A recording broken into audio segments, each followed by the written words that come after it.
Good morning students. आज है day 3 in solid work. तो आज हम स्केच को आगे कंटिन्यू कर रहे हैं। यहाँ से मैंने एक फ्रंट प्लेन और स्केच लिया है, ठीक है। तो स्केच के कुछ टूल्स हैं जो मैंने वो मतलब इसमें पिछली क्लास में डिस्कस कर लिए थे, बट अब कुछ मैं आज की क्लास में डिस्कस करूँगा, ठीक है। तो मैं कुछ टूल सिखाना चाहूँगा सबसे पहले कि जैसे कि स्लॉट। तो मे भी शायद स्लॉट हमने तो जैसे ये वाला स्लॉट है straight slot, centre point slot, ठीक है, 3 point arc slot, centre point arc slot. तो ये कुछ स्लॉट है जो मैं यहाँ से स्टार्ट कर रहा हूँ, ठीक है। तो सबसे पहले कि हमारे पास एक स्ट्रेट स्लॉट है। इसमें क्या होता है कि आप जैसे कोई स्लॉट, जैसे एक लाइन बनाओ पहले, ठीक है, उसकी डायमेंशन डाल दो, इस तरह से फिर वो स्लॉट में कन्वर्ट हो जाता है। बट आई थिंक हम ये पिछली क्लास में डिस्कस कर चुके हैं, लेकिन कोई नहीं, मैं एक बार फर्स्ट ट्रैक पे फिर से बता देता हूँ। सेंटर पॉइंट स्ट्रेट स्लॉट में क्या होता है कि भाई जितना आप लेफ्ट में जाओगे उतना राइट में भी बनेगा अपने आप, ये देखो बन रहा है। या फिर जितना आप पॉइंट से नीचे जाओगे उतना ऊपर भी जाएगा अपने आप। मतलब आप हाफ डिस्टेंस डालोगे, हाफ खुद बन जाएगा, ठीक है। उसके बाद अगर आपको इसकी डायमेंशन चेंज करनी है तो जस्ट आपको स्मार्ट डायमेंशन पे क्लिक करना है, और इसकी जो लेंथ आप लेना चाहते हैं वो ले सकते हैं। सपोज आप 100 लेना चाहते हैं तो 100 एंटर कर दीजिए। उसके बाद यहाँ पे जैसे ये रेडियस की वैल्यू है, हमेशा रेडियस ही आता है यहाँ पे। आप 20 एंटर कर सकते हैं अगर आपको 20 चाहिए, ठीक है। तो इस तरह से हम इसको बना सकते हैं। बाकी ये तो है स्ट्रेट वाले, इनको मैं इरेज कर देता हूँ, सेलेक्ट करके यहाँ से डिलीट कर देता हूँ। हमारे पास आर्क वाले भी होते हैं। एक तो होता है 3 पॉइंट आर्क स्लॉट। उसमें क्या होता है कि भाई जैसे एक पॉइंट यहाँ ले लिया, एक पॉइंट यहाँ ले लिया, अब तीसरी आर्क है। जैसे मर्जी आर्क बना लो जितने रेडियस की बनानी है, और फिर इसी आर्क का कन्वर्ट हो जाएगा स्लॉट। क्लियर आपको ये चीज़? ठीक है। और एक और है इसके अंदर, उसका नाम भी वही है, आर्क वाली स्लॉट है वो भी, बट वो सेंटर पॉइंट वाली है। ये वाली जिसकी मैं बात कर रहा हूँ, सेंटर पॉइंट आर्क स्लॉट। इसमें क्या होता है, सेंटर पॉइंट ये हो गया, पहले एक सर्कल बनेगा। सर्कल कितना बड़ा चाहिए वो देख लो, और फिर एक क्लिक करके दूसरा क्लिक यहाँ कर दो, और ऐसे बन जाएगा। लेकिन इसको कंट्रोल करने के लिए, इसकी डायमेंशनें डालने के लिए, उसके लिए आपको क्या करना पड़ता है कि सेंटर लाइन लेनी पड़ती है। 3 लाइनें, एक लाइन तो जैसे इसके यहाँ कनेक्ट करोगे आप। अब मेरे को एक लाइन यहाँ से यहाँ चाहिए ना, तो इस पॉइंट से पीछा छुड़ाने के लिए डबल क्लिक कर दो। अदरवाइज जो पुराने वर्जन थे उनमें बहुत प्रॉब्लम होती थी, बार बार लाइन लेनी पड़ती थी उनमें। बट ये अब नई फैसिलिटी आ गई डबल क्लिक करने वाली। इसको सीधा करने के लिए यहाँ पे इस पे क्लिक कर दो, मेक वर्टिकल, ठीक है। अब आप स्मार्ट डायमेंशन से एक तो इन दोनों लाइनों के बीच का एंगल डाल सकते हो। सपोज आपको 45 चाहिए, तो ये तो अपने आप ही हो गया 45, सिमेट्री है। और इसका रेडियस आप डाल सकते हो कि भाई आपको इसका रेडियस सपोज 60 चाहिए तो 60 कर सकते हो। ये रेडियस आपको 10 चाहिए तो आप 10 कर सकते हो। फुली डिफाइन भी हो गया और बन भी गया, ठीक है ना। तो आर्क ये स्लॉट बनाने में मुझे नहीं लगता आपको कोई ज़्यादा प्रॉब्लम होएगी। उसके बाद आ जाओ आप, सर्कल आप नॉर्मल है, इसमें कुछ है नहीं, ठीक है। आर्क भी आप कर ही लोगे। पॉलीगन, बस इसमें आप ये बता देना आपको कितनी साइडों वाला चाहिए। तो इसमें आप मिनिमम 3 ले सकते हैं, 3 से कम नहीं होगी, ठीक है। और सर्कल के अंदर चाहिए या बाहर चाहिए, जैसे कि कैड में हुआ करता था, ठीक है। आज जैसे मेरे को ट्राइंगल चाहिए 3 साइडों वाला, तो मैं यहाँ पे ड्रॉ कर रहा हूँ।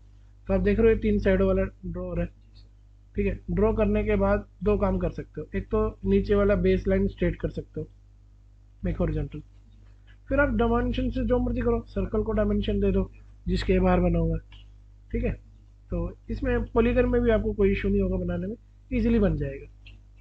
उसके बाद आप ये जो सप्लाइन होती है ना, बहुत ही रेयर यूज है इसका। इसकी डायमेंशन तो होती नहीं, लेकिन ये पॉइंटों को ट्रेस करती है। मतलब पॉइंट की तो डायमेंशन होती है ना, जैसे पॉइंट की डायमेंशन कैसे होती है कि भाई ओरिजिन से ये जो पॉइंट है ये कितना तो हॉरिजॉन्टल डिस्टेंस रखता है और कितना वर्टिकल रखता है। तो पॉइंटों की डायमेंशन होती है, इस सप्लाइन की नहीं होती। सप्लाइन तो क्या होता है कि पॉइंटों के ऊपर क्लिक क्लिक करके बन जाती है, ठीक है। बाकी ये फ्लेक्सिबल होती है, कोई इशू नहीं है। आप इसे चेंज कर सकते हो, इस पॉइंट को ऐसे चेंज कर सकते हो, ठीक है। अब इस पॉइंट को भी आप पता क्या कर सकते हो, सिलेक्ट करने के बाद इसको वैसे कर सकते हो जैसे वर्टिकल, इसको सीधा खड़ा कर सकते हो। जैसे ये पॉइंट आप सीधा खड़ा करना चाहते हो तो इसका हैंडल निकाल लो, और इसको सिलेक्ट करके इस पर राइट क्लिक करके मेक वर्टिकल ऐसे। But not possible, may be शायद कुछ इशू है, तो पॉसिबल नहीं है उस पॉइंट का वर्टिकल होना। तो वर्टिकल होने से मे बी शायद वो पॉसिबिलिटी नहीं है, क्योंकि वो तो कोने पे था ना, इसलिए हो गया। तो ये स्केच की सिचुएशन पे डिपेंड करेगा कि हमें कौन सी स्प्लाइन बनानी है और कौन सी नहीं, ठीक है। इंपॉर्टेंट अब यहाँ से देखो एलिप्स है, एलिप्स का भी बहुत बड़ा यूज है कि भाई आप एलिप्स बनाओ, पहले हॉरिजॉन्टल डिस्टेंस फिर वर्टिकल, और उनकी वैल्यू डाल दो कितना आपको चाहिए। फिर इसी के अंदर और भी ऑप्शन है जैसे कि पार्शियल एलिप्स, पहले तो पूरा ही बनेगा ना, पहले तो पूरा ही बनेगा, उसके बाद आपको चाहिए कितना, ये देखो आधा चाहिए, यहाँ तक चाहिए, या यहाँ तक चाहिए, इवन चलो बना लिया आपने, अब बाद में भी चेंज कर सकते हो इसे, ऐसा कुछ नहीं कि भी बाद में चेंज नहीं कर सकते, डायमेंशन से चेंज कर सकते हो। पार्शियल एलिप्स मतलब थोड़ा सा एलिप्स बनाना हो। परबोला और कॉनिक ये कुछ अलग सी शेप है, वो हाइपरबोला पैराबोला मैथमेटिकल है, बहुत रेयर यूज है इनका, ठीक है। तो अभी इनको हम इग्नोर ही कर दें, ठीक है। अगर स्केच में जरूरत पड़ी तो हम देख लेंगे, वैसे एलिप्स की जरूरत पड़ती है ज़्यादातर, ठीक है। फिलेट चैम्फर बहुत आसान है, इसमें इतना ज़्यादा आसान कर रखा ना इन्होंने फिलेट चैम्फर को लगाने के लिए।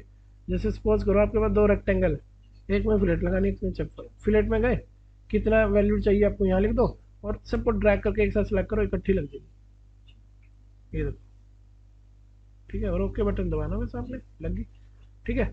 अब फिलेट भी ऐसी लगती है, हाँ फिर चैम्फर, सॉरी, चैम्फर दो तरह से होती है, एक तो एंगल डिस्टेंस और एक डिस्टेंट डिस्टेंस, और डिस्टेंट डिस्टेंस में भी दो चीज़ें हैं, या तो इक्वल होगा या इक्वल नहीं होगा।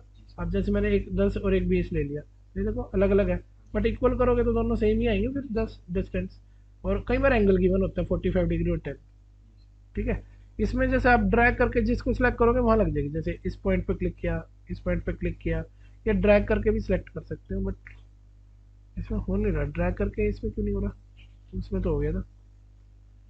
चलो कोई नहीं, हम ऐसे कर लेते हैं इसको, ठीक है ना। ये लग गई फिलेट, चैम्फर लग गया, सॉरी क्या लग गया है, चैम्फर। चैम्फर भी इजी है, कोई बड़ी बात नहीं इसमें, क्योंकि आपने कैड में कर रखी है ना कमांड है, इसलिए आप थोड़े से यूजर फ्रेंडली हो उनके साथ।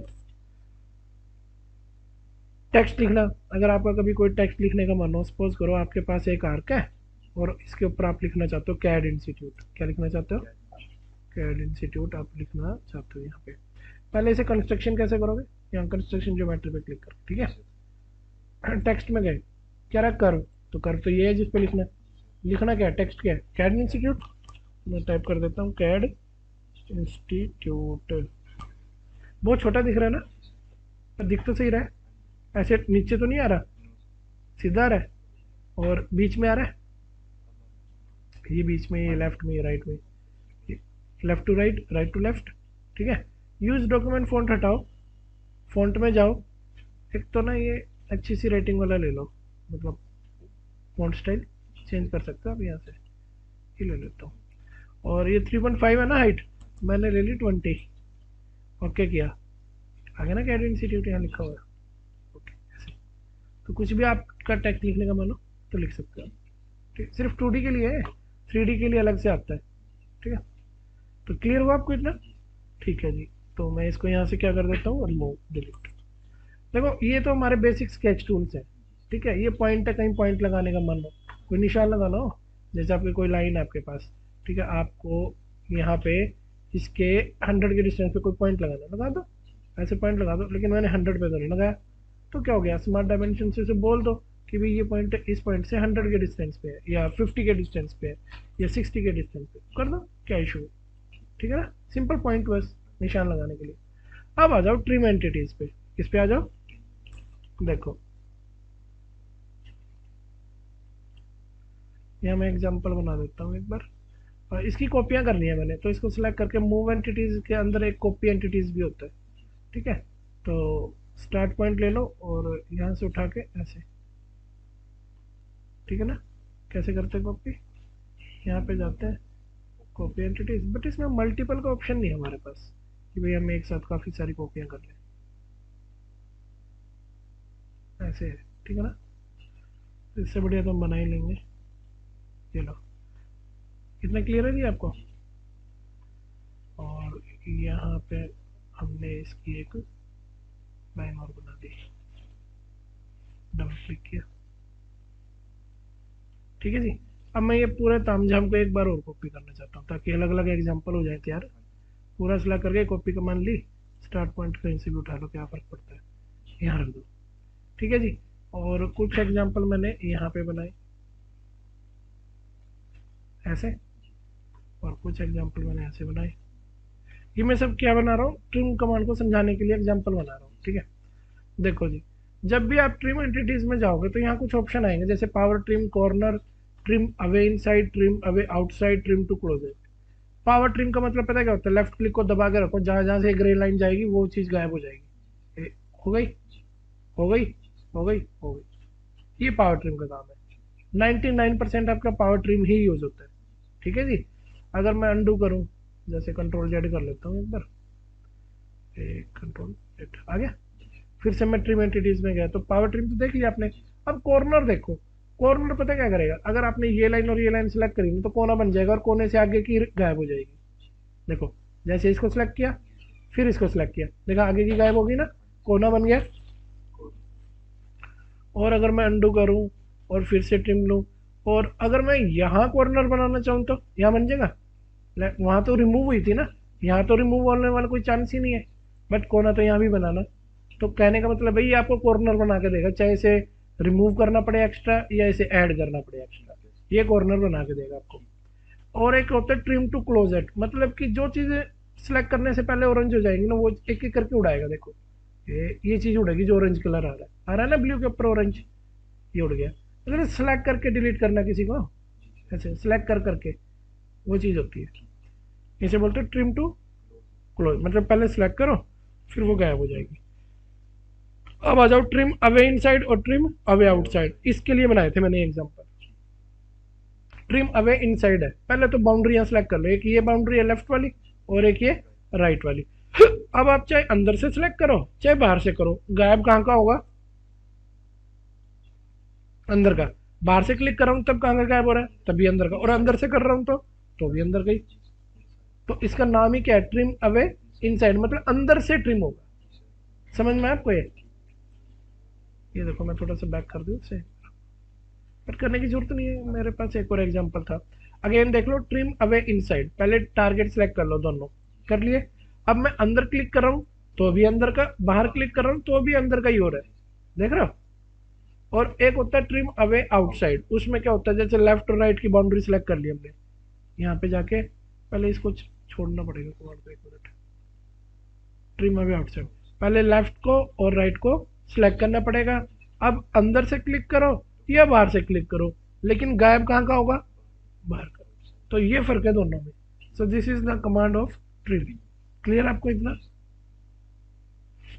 Keep trimmed entities as a construction geometry, अगर आप इस ऑप्शन को ऑन कर देते हो तो जो चीज आप ट्रिम करोगे ना, समझ रहे हो, जैसे कोई चीज आपने ट्रिम कर दी तो ट्रिम तो हो जाएगी, लेकिन वो क्या रहेगी, डॉटेड रहेगी। ये देखो, जो चीज आप ट्रिम करो ट्रिम तो हो रही है, लेकिन कंस्ट्रक्शन लाइन आ जाएगी उनकी जगह। ये हमें नहीं चाहिए वैसे, तो इसको ऐसे ही रखेंगे, ठीक है।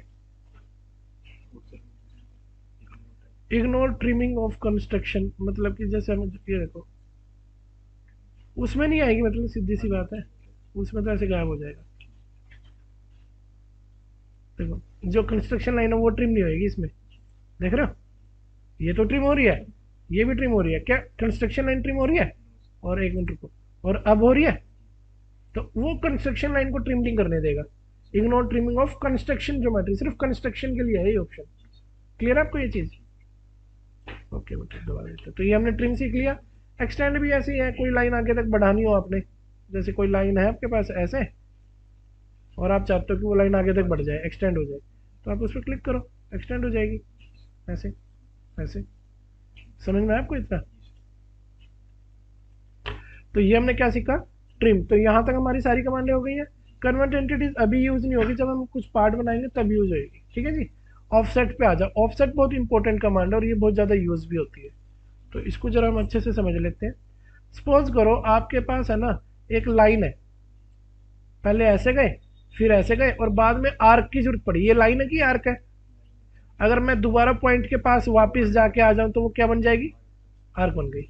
अब मैं इसे ऑफसेट करना चाहता हूँ, ऑफसेट में गए, 10 का ऑफसेट करना है, ओके 10 का कर लेते हैं। तो बताओ सारी लाइन हो रही है सिर्फ एक ही लाइन हो रही है, वो इसलिए क्योंकि सिलेक्ट चैन ऑन है, अगर इसे ऑफ कर दोगे तो सिर्फ एक ही लाइन होगी, ठीक है। तो ये सिलेक्ट चैन की वजह से क्या हो रहा है, वो पूरा चेन को कर रहा है ऑफसेट। अच्छा ये नीचे कर रहा है ना, नीचे ऑफसेट कर रहे हैं, मुझे ऊपर की तरफ करना है, तो रिवर्स डायरेक्शन क्या बोलते हैं इसे, रिवर्स। तो वो देखो रिवर्स हो रही है डायरेक्शन, मुझे दोनों तरफ चाहिए, अंदर भी और बाहर भी। तब क्या करेंगे, बाय डायरेक्शनल, मतलब दोनों डायरेक्शन में। क्या इसके स्टार्टिंग पॉइंट पे और एंड पॉइंट पे कोई कैप लगी हुई है, नहीं लगी हुई ना, वो कैप लगेगी कहाँ से, वो बंद कर रखा हमने कैप एंड। अच्छा जो कैप अब लगी है वो आर्क वाली लगी है, लाइन वाली लगी है, क्योंकि आर्क पे टिक है, लाइन वाली करेंगे तो लाइन वाली आ जाएगी। अब बीच वाली लाइन को डॉटेड लाइन बनाना चाहते हो, कंस्ट्रक्शन ज्योमेट्री बनाना चाहते हो, तो इसको बेस ज्योमेट्री को टिक कर दो, अब वो डॉटेड हो जाएगी, ठीक है। और ये सारे ऑप्शन है इसमें, ओके कर दो, तो वो देखो डॉटेड बन गई और इसका ऑफसेट भी हो गया, ठीक है। तो ये हमने क्या सीखा, ऑफसेट। अब हम क्या सीखेंगे, मिरर एंटिटीज, मिरर करना सीख लेते हैं। बाकी यहाँ पे हमारे पास move, copy, rotate, scale, stretch सब है, ठीक है। मूव कॉपी बहुत ज़्यादा यूज होता है, रोटेट भी यूज होता है, स्केल भी यूज होता है, स्ट्रेच थोड़ा कम यूज होता है क्योंकि हम वैसे ही डायमेंशन यूज कर मतलब इंक्रीज कर देते हैं, ठीक है। पैटर्न भी थोड़ा बहुत यूज होता है, linear sketch pattern, circular sketch. Mirror entries देख लो फिलहाल, जैसे सपोज करो आपके पास कोई सेंटर लाइन है, अच्छा सेंटर लाइन का होना बहुत जरूरी है, विदाउट सेंटर लाइन आप मिरर ही नहीं कर पाओगे, ठीक है। इसको पूरे को सिलेक्ट किया, मिरर कमांड ली, यहाँ पे मिरर अबाउट, कॉपी का मतलब ये है कि ये भी रहेगा और इसके लेफ्ट वाल में भी आ जाएगा। तो मिरर अबाउट दिस लाइन, अगर सपोज करो मिरर अबाउट में कोई लाइन ही नहीं होगी, फिर आप सिलेक्ट किसको करोगे, खाली जगह से तो होने से रहा। अब आपने जितना गैप पे वो लाइन ली थी उतने ही गैप पे इसकी इमेज बन गई ना। आप कोई करोगे तो क्या हो जाएगा, मिरर हो जाएगा। मैं कर रहा हूँ अंडू, सपोज करो ये लाइन है ही नहीं, अब कैसे करोगे मिरर, पूरा सिलेक्ट कर लोगे, मिरर कमांड ले लोगे, मिरर अबाउट में क्या करना, मिर सॉरी मैंने मूव ले लिया, सॉरी, इसको सिलेक्ट करके हमने क्या लिया, मिरर एंटिटीज, मिरर अबाउट। तो एक काम करो इसी की लाइन सेलेक्ट कर लो, बट ये हाँ ले रहे, तो इस लाइन के अबाउट हो गया, लेकिन वो चिपक भी तो गया इसके साथ क्योंकि आपने वो उसी की लाइन सेलेक्ट करी है। तो इस तरह से भी आप मिरर कर सकते हो, ओके बटन दबा दो, ठीक है, ऐसे कर सकते हो जी आप। ये हमने क्या सीखा, मिरर कमांड। चलो जी इतना क्लियर हो गया आपको, चलो मैं इसको हटा देता हूँ। अब आ जाओ सर्कल के और इसके लीनियर पैटर्न पे। ये तो आसान है, जैसे कि इसमें कोई सर्कल है और इसके अंदर आपने कोई आइटम बना रखा है, तो ये आइटम चाहिए आपको इसके चारों तरफ, 6 चाहिए 8 चाहिए जितने भी चाहिए। ऑब्जेक्ट को सिलेक्ट कर लो जिसको भी मिरर करना है, और यहाँ पे जाके सर्कुलर स्केच पैटर्न ले लो, ले लोगे। अब ये देखो ना इधर उधर कहाँ भटकने लगे, मुझे तो इधर चाहिए था ना चारों। पता क्या करना पड़ेगा, ये जो पॉइंट होता है ना सेंटर पॉइंट, ये गलत लिया गया, इसे क्लियर सेक्शन में जाके इसका सेंटर पॉइंट क्लिक कर लो। कितने हो गए, 4, 5 चाहिए, 6 चाहिए, 7 चाहिए, 8 चाहिए, वो यहाँ से बढ़ाते रहो। आप समझ पा रहे हो, बस एक मिनट, ओके। तो ये हमने इसमें कर दिया। यहाँ पे पॉइंट जो लेना होता है ना, वो हमें सर्कल का सेंटर पॉइंट लेना होता है, ठीक है, ताकि उसके चारों तरफ आए। नंबर यहाँ 360 ये अगर 180 कर दोगे तो वो हाफ में ही आएंगे, फिर ऐसे हाफ में आ जाएंगे। और पलटी मारनी हो तो ये ऊपर क्लिक करोगे, ऐसे पलटी मार देता है यहाँ से, रिवर्स डायरेक्शन, ठीक है। और अगर यहाँ 180 की जगह पे 360 करोगे तो क्या हो जाएगा, वापस पूरे में हो जाएंगे। नंबर ऑफ आइटम यहाँ पे आते हैं, ठीक है। अच्छा इसमें एक चीज़ और है, एंटिटीज टू पैटर्न के नीचे एंटिटीज टू स्किप है। उसमें क्या होता है कि अगर आपको कोई नहीं चाहिए, जैसे आपको ये नहीं चाहिए, आपको ये वाला नहीं चाहिए, जो नहीं चाहिए वो इसके अंदर सेलेक्ट कर लो, ठीक है। तो स्किप का मतलब होता है कि वो हमें नहीं चाहिए। और एंटिटीज टू पैटर्न में मतलब जो आपको करना है, पैटर्न जिसको करना है वो सिलेक्ट होता है। जैसे अगर मैं इसे क्लियर कर दूं कि भाई अभी कुछ भी सिलेक्ट नहीं है, तो किसी का भी पैटर्न नहीं हो रहा ना। अगर आपने सिर्फ एक लाइन सेलेक्ट करी तो एक ही लाइन का पैटर्न होएगा, 2 करी तो 2 का, 3 करी तो 3 का, 4 करी तो 4 का, ऐसे कुछ है। यहाँ पे अगर क्लियर कर दोगे तो वो भी आ जाएगी। बट अगर आपको ये क्रॉस वाली डायगोनल लाइन चाहिए तो इनको भी सिलेक्ट कर लो, नहीं चाहिए तो कोई दिक्कत नहीं, ऐसे भी कर सकते हो, ओके। तो ये हमने क्या सीखा, सर्कुलर स्केच पैटर्न। अब आ जाओ रेक्टेंगुलर पैटर्न। उसमें क्या होता है कि आपके पास कोई रेक्टेंगल है सपोज, वैसे रेक्टेंगल बनाना कोई ज़रूरी नहीं है, मैं वैसे बिना इसके भी कर सकता हूँ। ये देखो जैसे मान लिया मैंने एक सर्कल बना दिया यहाँ, अब मेरे को आधे तो चाहिए इस डायरेक्शन में, आधे चाहिए इस डायरेक्शन में, वाई में और एक्स में चाहिए, बस कुछ भी नहीं, सीधा यहाँ पैटर्न में चले जाओ, लीनियर स्केच पैटर्न में। बट वो डायरेक्शन पूछेगा तो हम कैसे बताएंगे, हमारे पास कोई रेफरेंस ही नहीं है, ठीक है, इसलिए हमें रेक्टेंगल की जरूरत पड़ती है। या तो रेक्टेंगल हो या फिर कोई एक्सिस हो, जैसे जैसे जो सेंटर लाइन होती है, एक लाइन ऐसे बना लो, एक लाइन ऐसे बना लो, उसको डायरेक्शन से मतलब है बस। तो इसको थोड़ा सा हम देख लेते हैं कि ये हॉरिजॉन्टल हो और ये वर्टिकल हो। ठीक है, अब देखो हम गए लीनियर स्केच पैटर्न में चले गए। इसने पूछा एक्स डायरेक्शन कौन सी है, हमने कहा एक्स तो ये है। फिर इसने पूछा वाई डायरेक्शन कौन सी है, हमने कहा वाई ये वाली है। तो फिर पैटर्न किसका करना है, एंटिटी, इसने सोचा हमें इनका पैटर्न करना है लाइनों का। एंटिटी टू पैटर्न में तो वो चीज़ आती है ना जिसको पैटर्न करना है। यहाँ क्लियर करके इसकी कंफ्यूजन दूर करो, इसको बोलो कि इसको करना है पैटर्न, तो आर्क को। ठीक है, अब हमें कितने नंबर ऑफ आइटम चाहिए एक्स डायरेक्शन में, यहाँ बढ़ा दो। उनके बीच का गैप थोड़ा कम है ना, 10 कम लग रहा है। हाँ इतना ठीक है, थोड़ा नंबर ऑफ आइटम कम करो। अब ठीक है, तो उनके बीच का गैप कितना कर दिया, 100। तो एक्स डायरेक्शन में हमारे कितने नंबर ऑफ आइटम आ गए, 5 आ गए। अच्छा, उनको टेढ़ा करना, रोटेट करना तो रोटेट भी कर सकते हैं आप ऐसे, ये देखो। और अगर नहीं करना तो कोई बात नहीं, 0 रखो। अब वाई डायरेक्शन में आ जाओ, कितने हैं, 1। तो इसको चेंज कर दो, उनके बीच का गैप बढ़ा दो, 10 मत रखो क्योंकि 10 में ना वो ओवरलैप हो रहा है। ठीक है, और नंबर ऑफ आइटम कम कर लो यहाँ से ऐसे, तो आगे ना ऐसे। बट आपको एक्स और वाई डायरेक्शन तो बतानी ही पड़ेगी ना। अगर आपके पास ये एक्सिस भी नहीं होता तो आप बताते कैसे कि कौन सी एक्स है कौन सी वाई है ना। तो रेफरेंस के लिए एक्स और वाई चाहिए होता है। और इसके अंदर भी है वो इंस्टेंस टू स्किप, मतलब अगर आपको कोई नहीं चाहिए, जैसे आपको ये बीच वाले नहीं चाहिए, ठीक है, और ओके कर दो बस। समझ में आपको ये। अच्छा, तो अब हम थोड़ी बेसिक सेटिंग की बात कर लेते हैं, है ना।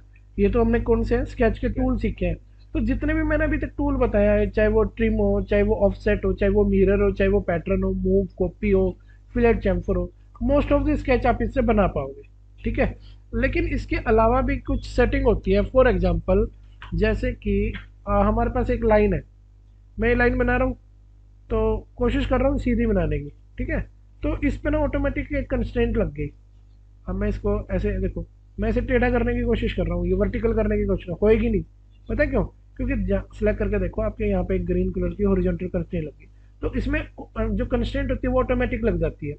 आप है ना एक काम करो, इंसर्ट में जाके, सॉरी टूल में जाके, स्केच की सेटिंग में जाके, अगर आप ये ऑटोमेटिक रिलेशन बंद कर देते हो, ठीक है, मतलब उस पर क्लिक कर देते हो। अब देखो, जैसे मान लिया आपने कोई लाइन बनाई, तो इस पर कोई कंस्ट्रेंट नहीं लगेगी। अब ये नहीं कि ये हॉरिजॉन्टल होगी तो होएगी नहीं, देखो पकड़ के ऐसे टेढ़ा भी कर सकते हो, आप कर सकते हो ना, ये चीज़ है।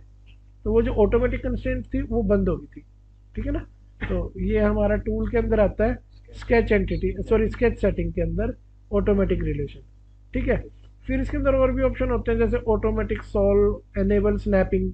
ये स्नैपिंग देख रहे हो, अगर आपने इसको ऑफ कर दिया ना, आपको यही नहीं पता चलेगा कि कौन सा तो इसका एंड पॉइंट है, कौन सा इसका मिड पॉइंट है, कुछ भी नहीं पता चलेगा। सारे पॉइंट गलत हो जाएंगे आपके, देखो जूम करके, ये तो कर बाय चांस ठीक हो गया, वो देखो। ठीक है, तो वो जैसे पॉइंट स्नैपिंग करता है ना, वो बंद हो जाएगा अब। ठीक है, तो यहाँ पे ये सेटिंग्स होती है टूल के अंदर, स्केच सेटिंग के अंदर। तो आप इनको ऑन रखो, और इस टूल के अंदर जाके जो स्केच सेटिंग है इसको ऑटोमेटिक को भी ऑन रखो। अच्छा, इसमें एक दूसरी चीज़ और बताता हूँ। देखो आपने ज़्यादातर देखा होगा, आपने कोई लाइन बनाई यहाँ से लेके यहाँ तक बना दी।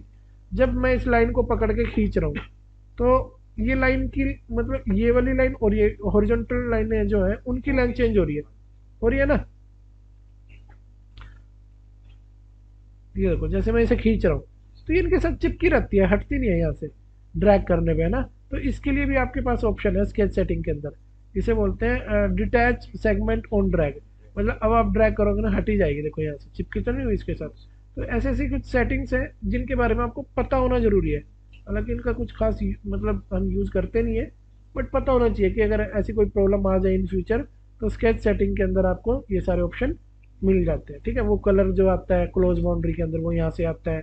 ठीक है ना, पैन सेटिंग, तो ज़्यादा इसमें जाने की घुसने की जरूरत नहीं है। ठीक है, तो बस जानकारी होनी चाहिए इसके बारे में हल्की फुल्की। ठीक है, इसको मैं सिलेक्ट करके डिलीट कर देता हूँ। तो आज का डे बहुत ही ज़्यादा इंपॉर्टेंट रहा, क्योंकि इसमें हमने काफ़ी सारे टूल सीखे हैं। लाइक जैसे स्केच के टूल हमने इसी में आज में सीखे हैं, ट्रिम हमने अच्छे से सीखा है इसमें, कन्वर्ट एंटिटीज मैंने बोला कि ये 3D में यूज़ होगा जब हम 3D बनाएंगे, ऑफसेट हमने किया, राइट। तो इसमें काफ़ी हमने इंपॉर्टेंट कमांडें करी है। अब इसमें एक लास्ट कमांड मैं आपको बताना चाहूँगा कि जैसे सपोज करो आपके पास कोई स्केच है, आप उस स्केच को फुली डिफाइन करना चाहते हो, तो फुली डिफाइन करने के लिए दो चीजें जरूरी बताई थी मैंने, कौन कौन सी? एक तो डिफाइन करना, पोजीशन डालना, और अच्छा सॉलिड वर्क का एक रूल होता है, जैसे एक यहाँ से लेके यहाँ तक एक लाइन है, आप एक और लाइन मत बनाओ, मत बनाओ ऐसे दो लाइनें मत बनाओ। जब आप एक बात बताओ, दो लाइन आप क्यों बना रहे हो? ये लाइन और ये लाइन क्यों बना रहे हो? जब एक ही लाइन से काम चल सकता है तो आपको दो लाइन कभी भी नहीं बनानी चाहिए, आपको इस पे ऐसे टिक कर देना चाहिए, ठीक है, और ये इसे सीधा कर देना चाहिए, इसको सीधा कर देना चाहिए। आप इसको फुली डिफाइन करना चाहते हो ना, ऑटोमेटिक खुद हो जाए, तो यहाँ पे हमारे पास एक ऑप्शन होता है फुली डिफाइंड स्केच, कैलकुलेट कर दो, देखो स्केच फुली डिफाइन हो गया। बट नुकसान क्या हुआ, इतने सारे डायमेंशन है, इतनी जरूरत ही नहीं है ना? तो हम क्या करेंगे, कंट्रोल जेड करेंगे।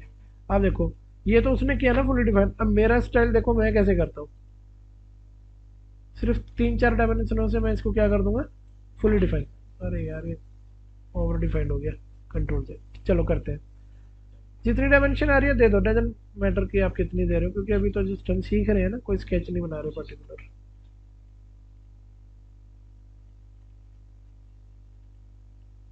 क्या हमें ये वाली डायमेंशन देने की जरूरत है? भाई टोटल दे दी, ये दे दी, तो इसको देने की जरूरत ही क्या है? सिमिलर ये भी देने की जरूरत नहीं है, ठीक है। अब बस यहाँ से एक तो दे दो हॉरिजॉन्टल ओरिजिन से, और एक दे दो वर्टिकल, जितनी मर्जी दे दो, वो मैटर नहीं करता आप कितने दे रहे हो, वैसे हाफ देते हैं। मैंने गिनी चुनी चार पांच डायमेंशन दी, और देखो नीचे क्या लिखा हो रहा है, फुली डिफाइंड स्केच। इसे ऑन रखो ताकि अंदर कलर आ जाए, ताकि पता चल जाए बाउंड्री क्लोज है, इससे होता है, ठीक है। तो इस तरह से हम कर सकते हैं, क्लियर आपको इतना? तो आज की रिकॉर्डिंग स्टॉप करते हैं, डे 3 था आज का, ठीक है। नेक्स्ट डे 4 में हम कुछ स्केच भी बना के देखेंगे एग्जाम्पल के लिए, ठीक है जी।